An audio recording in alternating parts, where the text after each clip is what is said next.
Menjelang hari pencoblosan pemilihan kepala daerah yang akan berlangsung pada Rabu 27 November mendatang, Polres Oku Selatan, KPU, Bawaslu, serta 4 pasangan calon bupati dan wakil bupati mendeklarasikan siap menjaga kondusivitas pilkada. Di sini izinkan saya menyampaikan ini adalah Bapak Doni, Ketua Pencegahan Partisipasi Masyarakat dan Hubungan Kawasannya. Polres Oku Selatan, Pemda, KPU, Bawaslu, 4 pasangan calon bupati dan wakil bupati, beserta semua elemen masyarakat menyatakan siap menjaga kondusivitas pilkada. Pernyataan tersebut dinyatakan dalam deklarasi dan penandatanganan Fakta Integritas yang berlangsung di Aula Sertu Pol Anumerta Hadinata.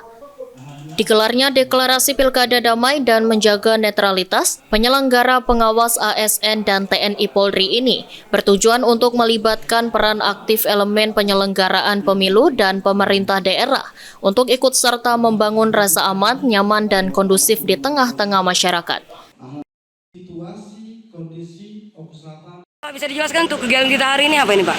Ya, ini kegiatan kita pada hari ini adalah sebetulnya untuk komitmen kita bersama dari seluruh masyarakat, baik itu ada perwakilan Kades, camat, dari pemerintah daerah dalam hal ini Pak Sekda, dari Korprinya ya, Pak Sekda ya.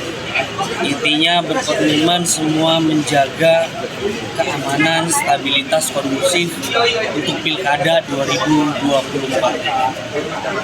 Dan intinya juga semuanya yang seperti Kades, seperti camat itu intinya semuanya netral.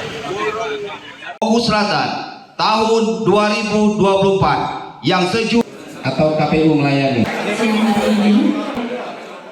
Sri Fitriana, PAL TV.